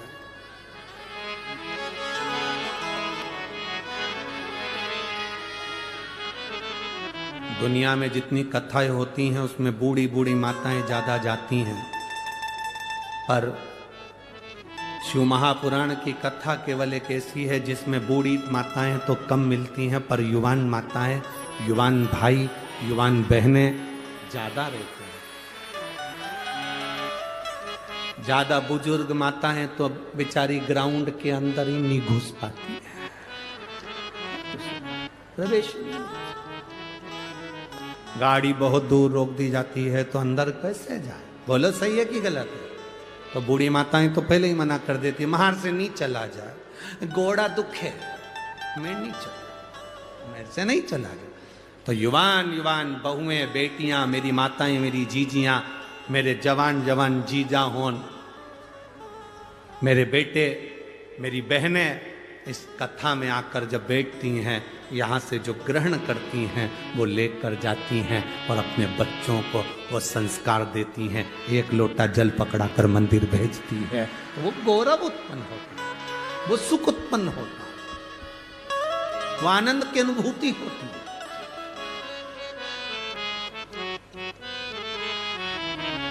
अपने संस्कार, अपनी संस्कृति का सुख हो। मां, महात्मा और परमात्मा, इन तीन को कभी मत छोड़ो। परमात्मा का दरवाजा, दुनिया के लोग कहें, कोई तुमसे कह दे भगवान शंकर को जल चढ़ाने से क्या मिलता है, आप कुछ मत बोलना, यहां से हमारे पास से ये पत्र ले जा कर दे देना। इस सारे पत्रों में और कुछ नीचे रखे हैं, जो तुमसे कहें कि शंकर जी को जल चढ़ाने से, बेलपत्र खाने से, बेलपत्र चढ़ाने से, समी पत्र चढ़ाने से, शंकर भगवान को शहद चढ़ाने से, शंकर भगवान का अनुमोदन करने से, श्री शिवाय नमस्तुभ्यम बोलने से क्या मिलता है, उनको ये पत्र ले जाकर देना, जिसमें उनका मोबाइल नंबर भी है, एड्रेस भी है। वो आपको बताएंगे कि शंकर की भक्ति से मिलता क्या है, शंकर से क्या प्राप्त किया जा सकता है।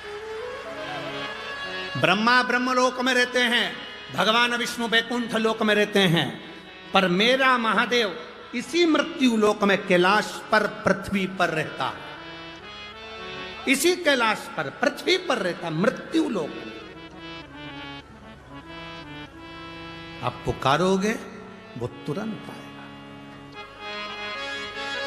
जिस दिन आप समझ गए उस दिन जिंदगी का सुख आपके भीतर होगा।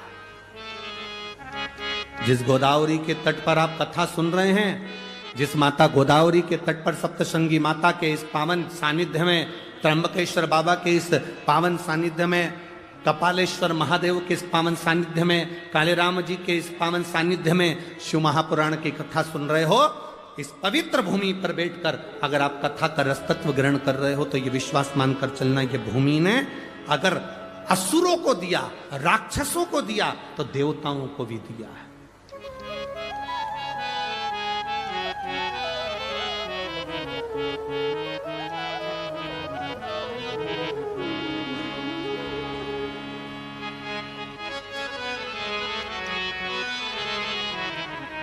वो प्रदान करता है शिव तत्व। एक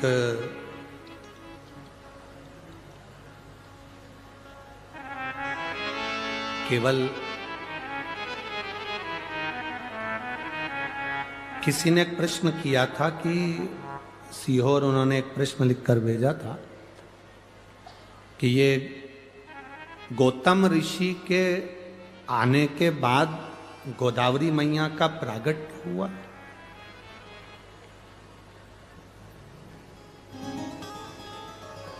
गौतम ऋषि के आने के बाद गोदावरी मैया का प्रागट्य हुआ है। जिसने प्रश्न किया वो अच्छे से एक बार स्कंद पुराण पढ़ना, ब्रह्म वैवर्त पुराण पढ़ना, अच्छे से लिंग पुराण का स्मरण करना। आपको ज्ञात होगा स्कंद पुराण के अंदर कि ये गोदावरी केवल गौतम बाबा के बाद की नहीं, ये गोदावरी तो गंगा है, और गंगा केवल गौतम ऋषि के सम्मुख में तो इस गंगा का नामकरण हुआ है, बाकी के गंगा तो महादेव की अविरल, इस गोदावरी तो बहती रही है। बाकी के गंगा तो महादेव की अविरल, इस गोदावरी तो बहती रही है। गोदावरी तो बहती रही है। क्या गौतम बाबा ने इस गंगा को बुलाया? गंगा का नामकरण गौतम बाबा ने करा। ये तो अविरल गंगा है गोदावरी, एक युग में नहीं, कई युगों से बहती आ रही है, कई युगों से। और उस कई युगों से एक कथा आती है, आप लोगों ने सुना होगा, महिषासुर एक असुर था। सुनिए कथा, जम के बोलो जरा, सुनिए ना महिषासुर की। किसने मारा था उसको? महिषासुर का वध किसने किया था? मां दुर्गा भवानी ने। उसका नाम क्या हो गया था फिर? महिषासुर मर्दनी, मां जगतजननी दुर्गा। महिषासुर की एक बहन थी। देव दीपावली शिव महापुराण की कथा सुन रही, बड़े भाव से सुनना। काशी में माता पार्वती भगवान शंकर के साथ विचरण कर रही, तभी भगवान शंकर को माता पार्वती जी ने प्रश्न किया, स्वामी, संसार के लोग, मृत्यु लोक में जन्म लेने वाला मनुष्य जो दुख में ग्रसित होता है, दुख में भरा रहता है, दुख में ग्रसित है, उस जीव का कल्याण कैसे, उसका उद्धार कैसे? एक पत्र है, देखिए। मेरा नाम कविता दीपक जमादार है। कहीं बैठे हैं तो हाथ हिला सकती हैं, आप ही हैं। मेरा नाम कविता दीपक जमादार है। मेरा 2013 में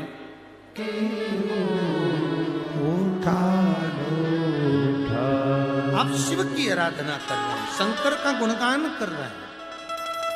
शिव क्या देगा ये हमको नहीं मालूम, पर ये मेरी नासिक की जीजियों और मेरे नासिक के जीजाओं, मेरी बेटियों, मेरे बेटे, अगर आप इस पंडाल में कहीं पर भी ग्राउंड में बैठकर कथा सुन रहे हो, इस पंडाल में कहीं पर भी ग्राउंड में बैठकर कथा सुन रहे हो, तो चिंता मत करना, झोली भर कर लेकर जाओगे, खाली नहीं लेकर जाओगे, भरा हुआ लेकर जाओ। कार्तिक का महीना दामोदर मास है, गोदावरी का तट है, त्र्यंबकेश्वर बाबा की साक्षी है, सप्तश्रृंगी माता कपालेश्वर महादेव भगवान राम की साक्षी में कथा सुन रहे हो, सहज नहीं हो सकता। उसका भरोसा पक्का, उसका विश्वास दृढ़ हो। और कथा जब आपके क्षेत्र में हो, आपके नजदीक में हो, जरूर सुनने जाओ। क्यों जाओ? क्योंकि बाबा के पास जाओगे तो बाबा भी तुम्हारी दुख की घड़ी में तुम्हारे दरवाजे के पास आकर खड़ा हो जाएगा।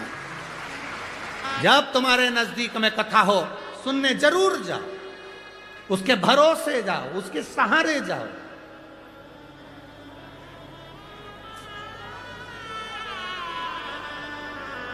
शिव कथा कह रहे,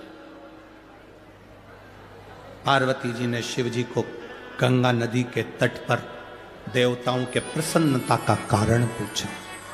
दीप पर्व मनाया गया। दीप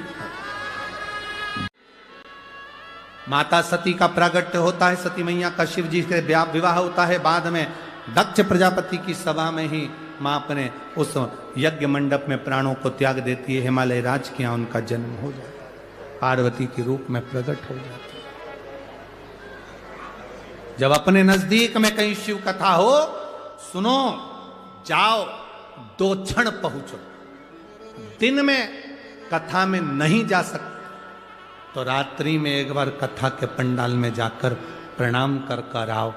दिन में समय नहीं मिले, पति को नौकरी से दुकान से फुर्सत नहीं मिले, तो उसको कहो अपने नासिक में कथा हो रही है, 4 बिस्कुट के पैकेट रख लेते हैं, पानी की बोतल रख लेते हैं, भक्तों को पिला कर आएंगे। बाबा क्या देगा ये उसके ऊपर निर्भर करता है। करो सेवा दिल से। ये कथा तो 25 तारीख को विराम हो जाएगी।